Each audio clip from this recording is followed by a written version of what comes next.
ఈరోజు మనం చెప్పుకోబోయే అధ్యాయం శాస్త్ర సాంకేతిక పరిజ్ఞానం. దీనిలో ప్రధానంగా అంతరిక్షానికి సంబంధించిన అణు పరిశోధన మరియు మొబైల్ సాంకేతిక పరిజ్ఞానం వంటి అధునాతనమైనటువంటి సాంకేతిక పరిజ్ఞానాల గురించి సమాచారం ఉంటుంది. అంతరిక్ష పరిజ్ఞానంలోకి సంబంధించినటువంటి భారతదేశంలో ఎన్ని రకాలైనటువంటి శాటిలైట్లు ఉన్నాయి, ఎన్ని రకాలైనటువంటి లాంచింగ్ వెహికల్స్ ఉన్నాయి, ఈ లాంచింగ్ వెహికల్స్ ద్వారా ఎటువంటి అనువర్తనాలు ఎలా పిఎస్ఎల్వి జిఎస్ఎల్విల ద్వారా జరిగేటువంటి ప్రధానమైనటువంటి అంతరిక్ష పరిశోధనల గురించి సమాచారం. రెండవ టాపిక్ అణుశాస్త్ర పరిజ్ఞానంలో ప్రధానంగా అణు విద్యుత్ ఎలా తయారవుతుంది, దానిలో ఉన్నటువంటి రియాక్టర్లు అంటే ఏంది, అణు విద్యుత్తులో ఉపయోగించేటువంటి ప్రధానమైనటువంటి ఇంధనాలు ఎటువంటి ఇంధనాలను ఉపయోగిస్తారు, ఈ ఇంధనాల ద్వారా వీటిలో ఉన్నటువంటి ప్రధానమైనటువంటి అణు ఇంధనానికి సంబంధించినటువంటి లేక అణుశాస్త్ర పరిజ్ఞానానికి సంబంధించినటువంటి ప్రధానమైనటువంటి పరిశోధనా సంస్థల గురించి తెలుసుకోవడం జరుగుతుంది. మూడవ టాపిక్ అయినటువంటి మొబైల్ టెక్నాలజీ ఇటీవల కాలంలో చాలా విపరీతంగా మరియు విస్తృతంగా ఎగ్జామినేషన్స్లో అడగబడుతున్నటువంటి క్వశ్చన్. సాధారణంగా మొబైల్లో ఎన్ని రకాలైనటువంటి సాంకేతిక పరిజ్ఞానాలు ఉన్నాయి, దానికి సంబంధించినటువంటి అనువర్తనాలు, ఏ మొబైల్ పరిజ్ఞానంలో ఎటువంటి ప్రిన్సిపల్ లేదా సూత్రం ఇమిడి ఉన్నది, మరియు వీటి ద్వారా వచ్చేటువంటి ఉద్గారాలు వాటి వల్ల మానవునికి ఎటువంటి దుష్ప్రభావం ఉందా లేదా అని తెలుసుకోవడం గురించి. సాధారణంగా మొబైల్స్ రెండు రకాలైనటువంటి మొబైల్ ఫోన్స్ను మనం గమనించవచ్చు. ఒకటి సిడిఎంఏ, రెండు జిఎస్ఎం. సిడిఎంఏ మరియు GSM, CDMA and GSM. CDMA అనగా code division multiple access. CDMA అనగా code division multiple access. GSM అనగా global system for mobiles. Global system for mobiles. CDMA code division multiple యాక్సెస్లో సాధారణంగా సిడిఎంఏ లేదా code division multiple access అనే ఫోన్లో దీనిలో ఇమిడి ఉన్నటువంటి సూత్రం సంపూర్ణాంతర పరావర్తనం లేదా టోటల్ ఇంటర్నల్ రిఫ్లెక్షన్. సంపూర్ణాంతర పరావర్తనం లేదా టోటల్ ఇంటర్నల్ రిఫ్లెక్షన్. దీనిలో ఉన్నటువంటి సంపూర్ణాంతర పరావర్తనం అనే సూత్రం ఏ విధంగా పనిచేస్తుంది, దీనిలో ఉన్నటువంటి ఇమిడి ఉన్నటువంటి సూత్రం ఎలా అంటే, దీన్ని ఒకటే ఆన్సర్ అనేక రకాలైనటువంటి ప్రశ్నల కాన్సెప్ట్లో మనం ఇంతకుముందు బయాలజీ లేదా జీవశాస్త్రంలో చర్చించడం జరిగింది. అలాగే చూడండి, ఎండమావులు లేదా మిరేజెస్ ఏర్పడటానికి కారణమైనటువంటి సూత్రం కూడా సంపూర్ణాంతర పరావర్తనం. ఎండమావులు ఏర్పడటానికి రిపీటెడ్గా చాలాసార్లు అడుగుతున్నటువంటి క్వశ్చన్, వెరీ వెరీ ఇంపార్టెంట్. ఎండమావులు ఏర్పడటంలో ఇమిడి ఉన్నటువంటి సూత్రం సంపూర్ణాంతర పరావర్తనం. టోటల్ ఇంటర్నల్ రిఫ్లెక్షన్, ఇంగ్లీష్లో అయితే దాన్ని టోటల్ ఇంటర్నల్ రిఫ్లెక్షన్, సంపూర్ణాంతర పరావర్తనం. నెక్స్ట్, వజ్రం మెరవటానికి కారణమైనటువంటి సూత్రం కూడా, వజ్రం మెరవటానికి for the brightness of the diamonds, వజ్రం మెరవడానికి ఇమిడి ఉన్నటువంటి సూత్రం సంపూర్ణాంతర పరావర్తనం లేదా టోటల్ ఇంటర్నల్ రిఫ్లెక్షన్. సంపూర్ణాంతర పరావర్తనం లేదా total internal reflection. Next, rainbow లేదా ఇంద్రధనుస్సు ఏర్పడటానికి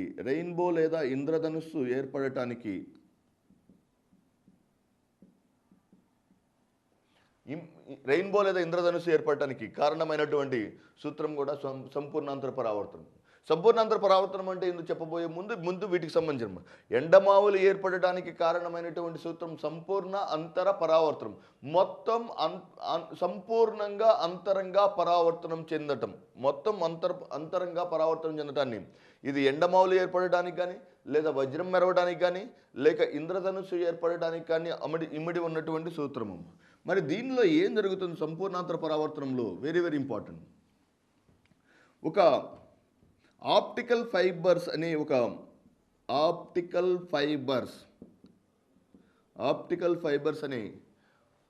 గాజు నాళిక వంటి చాలా చిన్న గాజు నాళిక, అనేక చిన్న మైక్రోమీటర్స్ మందం కలిగినటువంటి గాజు నాళికను ఒకదాన్ని తీసుకొని ఈ గాజు నాళికల ద్వారా లోపలికి పంపించినటువంటి కాంతి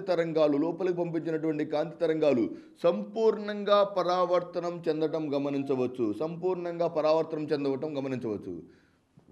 చూడండి, వెరీ వెరీ ఇంపార్టెంట్.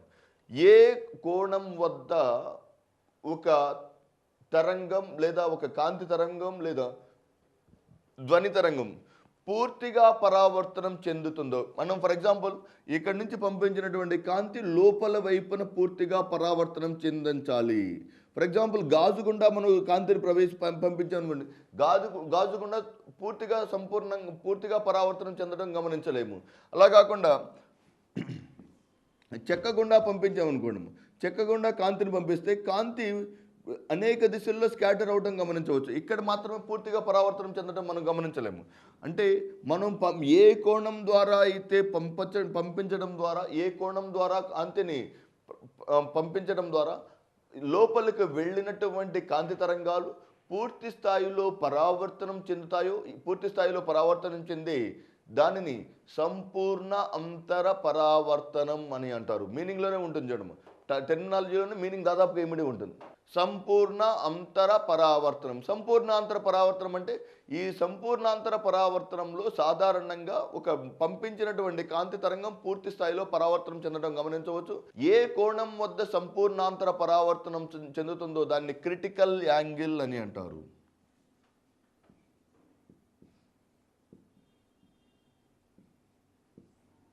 కోణం, ఈ నిర్దిష్ట కోణం వద్ద మాత్రమే సంపూర్ణాంతర పరావర్తనం. ఫర్ ఎగ్జాంపుల్ ఈ కోణం వద్ద సాధ్యం కాకపోవచ్చు, ఈ నిర్దిష్టమైనటువంటి కోణం వద్ద సంపూర్ణాంతర పరావర్తనం సాధ్యము కావచ్చు. కనుక ఏ కోణం వద్ద సంపూర్ణాంతర పరావర్తనం సాధ్యమవుతుందో దాన్ని క్రిటికల్ యాంగిల్ అని అంటారు. క్రిటికల్ యాంగిల్ ద్వారా వచ్చినటువంటిది టోటల్ ఇంటర్నల్ రిఫ్లెక్షన్. దీన్ని ఆప్టికల్ ఫైబర్లో ఉపయోగించడం జరుగుతుంది. ఈ ఆప్టికల్ ఫైబర్ యొక్క బాహ్య తొడుగు భాగం క్లాడింగ్ అనే విధానం ద్వారా పూర్తి స్థాయిలో నింపబడుతుంది. క్లాడింగ్ విధానం ద్వారా బాహ్యంగా ఉన్నటువంటి కాంతి తరంగాలు ఎటువంటి రిఫ్లెక్షన్ చూపకుండా దాన్ని రక్షించడం జరుగుతుంది. సంపూర్ణాంతర పరావర్తనం. నెక్స్ట్ గ్లోబల్, ఇది సిడిఎంఏ ఫోన్లు పనిచేయడానికి ఆధారమైనటువంటి సూత్రం సంపూర్ణాంతర పరావర్తనం లేదా టోటల్ ఇంటర్నల్ రిఫ్లెక్షన్. ఉపయోగించే నాళికలు, ఆప్టికల్ ఫైబర్స్, అవసరమైనటువంటి కోణం క్రిటికల్ యాంగిల్. మరి గ్లోబల్ సిస్టమ్ ఫర్ మొబైల్స్ ఏ సూత్రం మీద పనిచేస్తాయంటే అయనో ఆవరణం యొక్క పరావర్తనం ఆధారంగా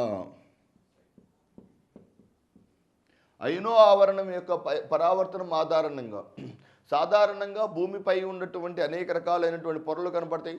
ట్రోపో ఆవరణం, స్ట్రాటో ఆవరణం, మీసో ఆవరణం పైన అత్యధిక ఉష్ణోగ్రతతో వాయువులు అయాన్ల రూపంలో హైడ్రోజన్ మరియు హీలియం అనే అయనో ఆవరణంలో రెండు రకాలైనటువంటి వాయువులు, హైడ్రోజన్ మరియు హీలియం అనే వాయువులు చాలా వేగంగా తిరుగుతూ ఉంటాయి. కింద భూమి నుంచి పంపించినటువంటి కాంతి తరంగాలు లేదా దృశ్య తరంగాలు లేదా ఏదైనా రేడియో తరంగాలు ఈ అయనో ఆవరణం నుంచి మరలా తిరిగి పరిభ్రమించడం లేదా తిరిగి వెనక్కి రావడం అనే లక్షణం ఆధారంగా జిఎస్ఎం అనే ఫోన్ పనిచేస్తుంది.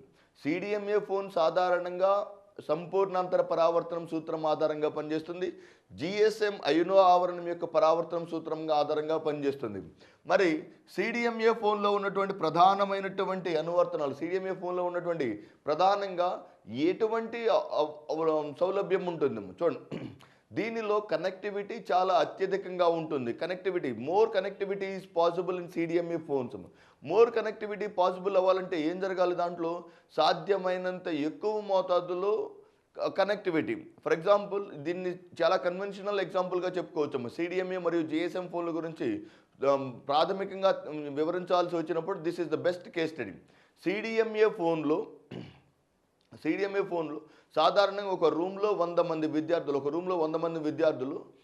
50 మంది విద్యార్థులు మరొక 50 మందితో ఒకేసారి మాట్లాడి వేరువేరు భాషల్లో మాట్లాడితే దాన్ని సిడిఎంఏ ఫోన్గా చెప్పుకోవచ్చు. అంటే ఏంటంటే 50 మంది వేరు భాషల్లో మాట్లాడటం జరుగుతుంది. అంటే ఫర్ ఎగ్జాంపుల్ నేను ఒక సిడిఎంఏ ఫోన్ ఉపయోగిస్తుంటే నా నోటి నుంచి వచ్చినటువంటి ధ్వని తరంగాలు ప్యాకెట్ల రూపంలో కోడ్లుగా రూపాంతరం చెంది టవర్లోకి వెళ్ళి టవర్ నుంచి ఆప్టికల్ ఫైబర్ ద్వారా మరొక ఫోన్లోకి ఈ నేను పంపించినటువంటి మాటలు కోడ్లుగా ఎలాగైతే రూపాంతరం చెందినాయో ఆ భాగంలో మరలా అవి తిరిగి రూపాంతరం చెందటం ద్వారా ఏర్పడతాయి. అంటే సిడిఎంఏ ఫోన్లో ఏ ఇద్దరి మధ్య సంభాషణలు కూడా ఒకే రకంగా కనిపించవు. ఎందుకంటే నేను మాట్లాడిన మాటలు ఒక రకమైనటువంటి కోడ్లో కోడ్గా రూపాంతరం చెందుతాయి, ఇంకొకళ్ళు మాట్లాడినటువంటి మాటలు ఇంకొక కోడ్గా రూపాంతరం చెందటం గమనించవచ్చు. అంటే ఈ మాటలు అంటే ఈ దీనిలో ఉన్నటువంటి కోడ్స్ మారుతాయి. అంటే 50 మందికి మరొక 50 మందితోటి ఏకకాలంలో మాట్లాడే సౌలభ్యం ఈ సిడిఎంఏ ఫోన్లో ఉంటుంది. కనుక connectivity is more possible. Connectivity is more possible. దీనిలో ఉన్నటువంటి కనెక్టివిటీ ఎప్పుడైతే ఎక్కువగా లభిస్తుందో, as connectivity is more possible, ఆటోమేటిక్గా క్లారిటీ విల్ డ్రాస్టికల్లీ డిక్రీజెస్. ఈ మాటల యొక్క నాణ్యత సిడిఎంఏ ఫోన్లో తప్పనిసరిగా తగ్గిపోతుంది. మీరు అందుకే సిడిఎంఏ ఫోన్ తోటి ఎక్కువసేపు మాట్లాడుతూ ఉన్నారనుకోండి, సిడిఎంఏ ఫోన్లో బ్యాటరీ త్వరగా డిశ్చార్జ్ అవ్వటం, మరియు సిడిఎంఏ ఫోన్ వాడేటప్పుడు నీ చెవిలో ఒక రకమైనటువంటి చెవి దగ్గర వేడి ఏర్పడడానికి కారణం ఏంటంటే నువ్వు మాట్లాడినటువంటి మాటలు కోడ్గా రూపాంతరం చెందాలి, బయట నుంచి వచ్చినటువంటి కోడ్లు మాటలుగా రూపాంతరం చెందాలి. కనుక అంటే connectivity is more and clarity is less in CDMA phones.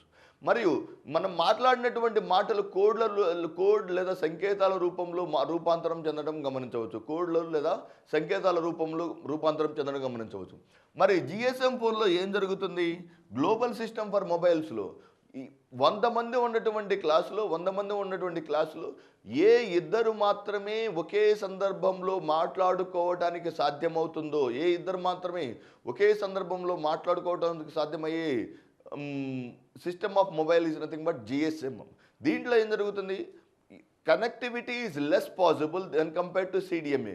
CDMA ఫోన్లతో పోల్చి చూసినప్పుడు జిఎస్ఎం ఫోన్లలో కనెక్టివిటీ తక్కువగానే ఉంటుంది, కానీ క్లారిటీ మాట యొక్క స్వచ్ఛత జిఎస్ఎం ఫోన్లో అధికంగా ఉంటుంది, సిడిఎంఏ ఫోన్లలో తక్కువగా ఉంటుంది.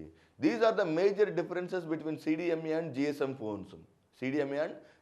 ఫోన్స్. ఇప్పటివరకు మనం సిడిఎంఏ మరియు జిఎస్ఎం ఫోన్ల గురించి తెలుసుకున్నాం. దీనికి సంబంధించినటువంటి బ్లాక్బెర్రీ మొబైల్ ఫోన్లో ఉన్నటువంటి ప్రత్యేక లక్షణం, ఎందుకని భారత ప్రభుత్వం బ్లాక్బెర్రీ మొబైల్ ఫోన్లపై నిషేధాన్ని విధించడానికి ప్రయత్నించింది. సాధారణంగా మనం ఇప్పటివరకు చెప్పుకున్నట్టు సిడిఎంఏ లేదా జిఎస్ఎం ఫోన్లలో సిడిఎంఏ ఫోన్లు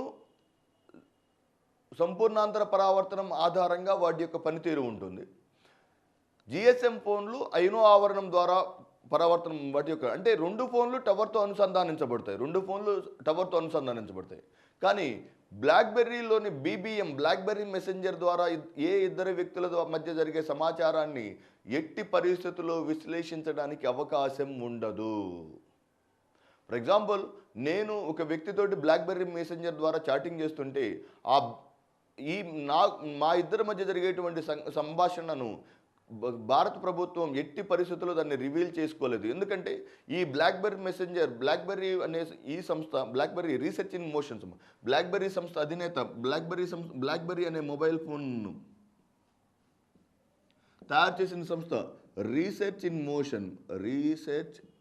మోషన్ లేదా RIM, కెనడా దేశానికి చెందినటువంటి రీసెర్చ్ ఇన్ మోషన్